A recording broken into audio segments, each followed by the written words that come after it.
Hi there folks, this is Tech Coach Adams. In this video I'm going to be going through the different tools in the Read and Write toolbar for Google Chrome, also known as the purple puzzle piece. Okay, so first of all, I'm going to show you some of the reading tools that are on the toolbar. And to start with, to activate the toolbar, you just click on the purple puzzle piece in your extensions bar up here, and the Read and Write for Google Chrome bar will show up. And all of these tools become instantly available. Some of them are more geared towards reading, some of them are more geared towards writing. And because I'm on a website that does have some text fields, you will see both of them show up. But if I was on a page where only reading or writing was really done, then you would only see some of the toolbar's tools. So for the main point of what you're doing when you're on a website like this is you might want something read to you. So, for example, on a page like Wikipedia, if I was doing some research on the Durham District School Board, I could have this information read to me.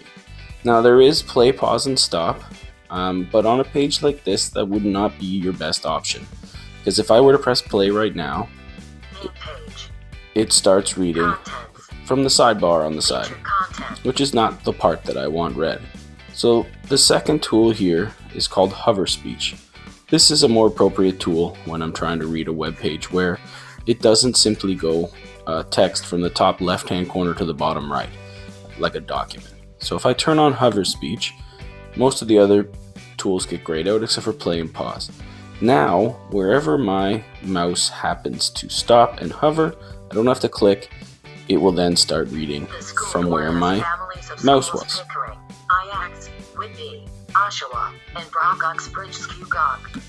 I can pause, I can stop, and if I want to turn that tool off, I just click hover speech again.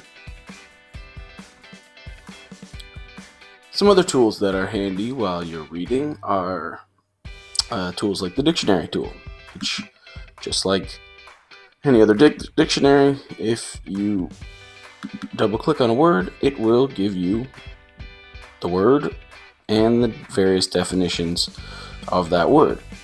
What makes this dictionary a little bit different is obviously you can have the word read to you by clicking the play, public, and you can have the definitions read to you if you'd like as well.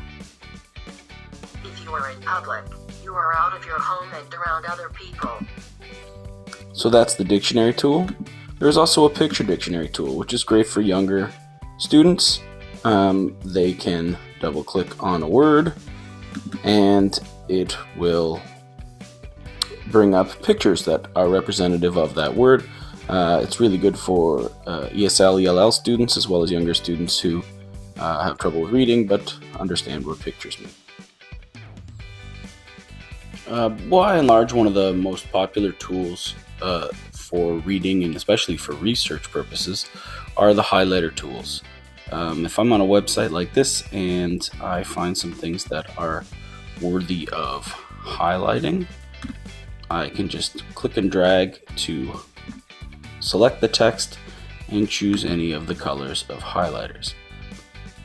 I can do this I can use one color if I want, or if there was different things I was researching, I could use different colors to represent the different things that I might be trying to research. So there's 4 different colors there, so I can find things that are representative of 4 different topics or 4 different parts of a topic, and use the different colors to represent that when I am doing my research. What makes this highlighting tool so powerful is not just that you can highlight information on a web page, but that Read and Write actually gives you the ability to collect those highlights. So if I have highlighted what I find to be important in my website, I can now collect those highlights by clicking this button over here with the arrows in a circle with the different colors. When I click that, it will give me the option to either sort those highlights by color or by position on the page. If I choose to sort it by color, it'll ask me which of the 4 colors I want to collect. For me, I used all 4, so I'll collect all 4. When I click OK, it will automatically generate a brand new Google Doc which will have all of the highlights that I have just made collected, sorted by color, and a citation of where it came from and the name of the person who collected them, which is my username. So all of my research gets automatically highlighted. It gets called Highlights Untitled. I can change that to whatever I want by simply clicking and then changing the name of the file. Now that in this document is now automatically stored in my Google Drive, so I can get at it whenever I need it. It saves automatically because it is a Google Doc. When I'm done with my highlights, if I want to remove them from the page, I can either click and drag and highlight the areas where I want the highlights removed, or I can simply hit Control A, which is select all. Once my whole page is highlighted, I just need to click on the broom, which is the Remove Clear Highlights button.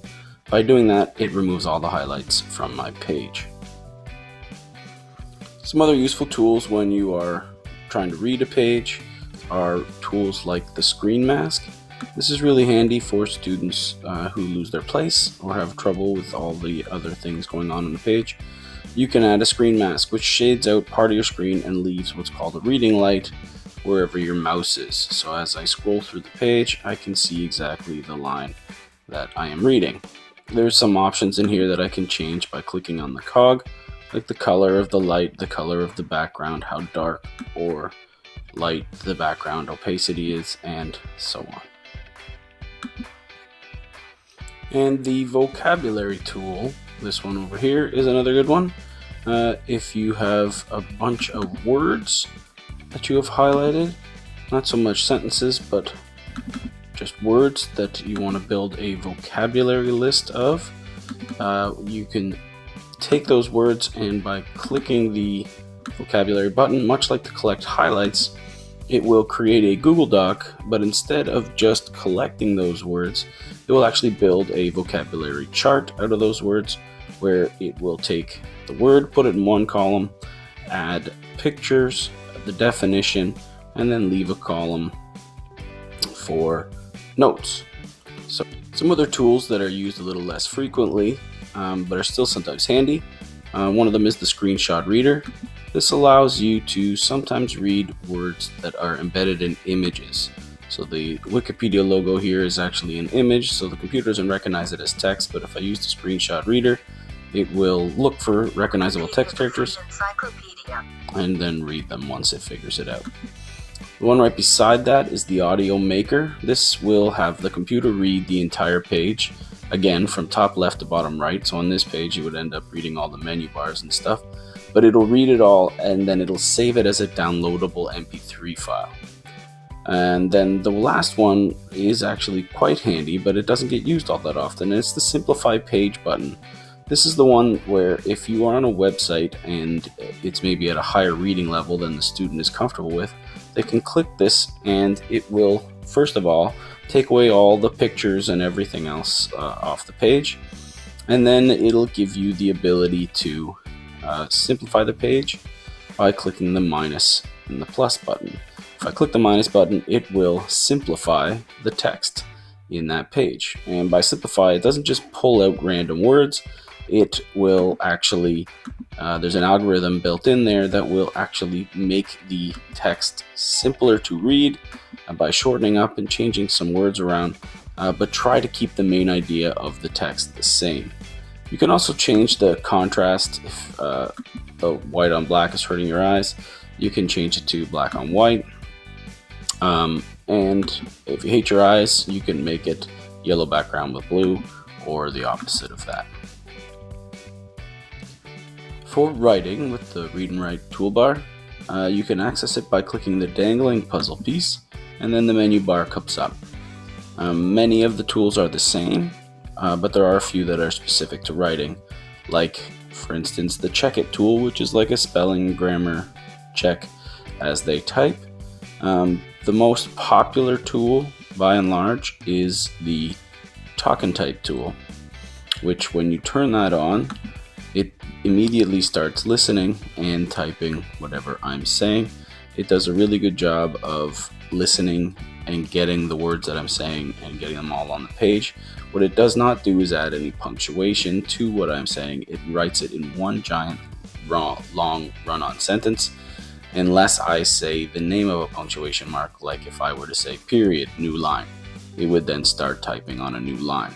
It does this as long as I keep talking until I turn it off. It does a pretty good job of, like I said, hearing the words, even if I were to say things like supercalifragilisticexpialidocious. When I'm done, I just click the red microphone to turn it off. If I have a student that English is not their first language, I can change the listening language to a whole bunch of different ones by clicking the little down arrow at the top where it says English US. The other tools that are handy in this writing mode are the word predictor tool. This brings up a prediction box that as the student types, it attempts to guess the word that the student is looking to type.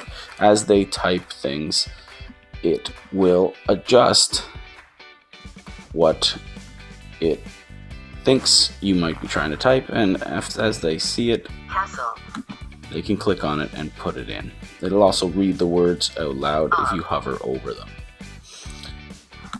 Along with the word predictor, the picture dictionary is still here, but it has a second function when you are writing. It will bring up words and pictures like before, but now the student or the teacher has the option to click and drag that picture into their document, and it's like having a clip art catalog for any word that happens to be in your document. So the play, pause, and stop tool that were not much help on that Wikipedia page now become very helpful because students can use this to edit their work. What it will do is when they hit play, it will highlight sentence at a time. So right off the bat, you can see that this is a really long sentence that I know I need to add some punctuation to. This is helpful for whether they've typed or used talk and type. It really shows the students where they've made mistakes because they hear it. They're not just scanning it with their eyes. So that is all of the tools that they can use in Read and Write for reading and for writing. I hope you find this tool useful and that your students enjoy using it. So thanks for watching this video on Read and Write for Google Chrome. Don't forget to visit www.techcoachadams.com for more videos and resources.